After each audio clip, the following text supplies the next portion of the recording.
الساعة 7 الصبح العيال رايحة المدرسة، ربع روقانها بتلعبهم لعبة الحبار على الصبح قبل ما يروحوا المدرسة، نوع من انواع الترفيه يعني قبل ما يمشوا.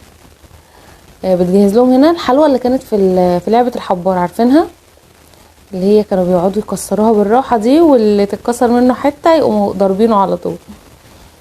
بصوا ما شاء الله. الفيديو ده هنقول فيه كمية ما شاء الله كتير قوي.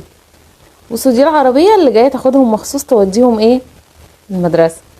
بصوا الجمال، قول ما شاء الله ما شاء الله ما شاء الله.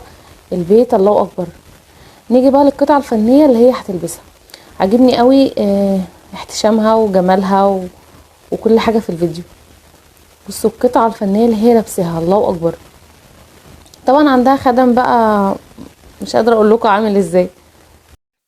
ما شاء الله رايحة بقى مشوار هي بقى، وبصوا سواق بقى وعربية وكله. بصوا ما شاء الله، وعدنا يا رب وعدنا يا رب، يا رب يرزقني ويرزقكم الخير كله.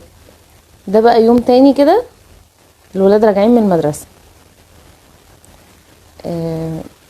بصوا النظافة والجمال والشياكة وكل حاجة، لا قوة الا بالله. المكان تحفة. بصوا ترفيه بقى، الولاد بتترفه زي ما هي عايزة. لا حاجة كده فظيعة، حاجة تعقد. جميل ما شاء الله. المحتوى بتاعها حلو جدا جدا، ومحجبة كده وجميلة كده. وعلى فكرة في افكار حلوة جدا عندها، مش هقولك تاخديها بقى بتفاصيلها، يعني ممكن تاخدي حاجات بسيطة من عندها لو انت حابة يعني تعملي اي حاجة في بيتك تجديد. العرايس، انا دايما بناشد في الفيديوهات دي العرايس، تبقى في افكار حلوة جديدة. والبنات كده كده بتجهز وبتعمل حاجات لسه من البداية، ففي افكار بتبقى جميلة في الفيديوهات دي. الفيديوهات دي انتوا اللي بتمنشنوا لي فيها، والله الفيديو ده جالي منشن فيه وانا حبيته جدا جدا. يا رب الفيديو يكون عجبكم. ما تنسيش تكتبي لي بتتابعيني منين يا قمر.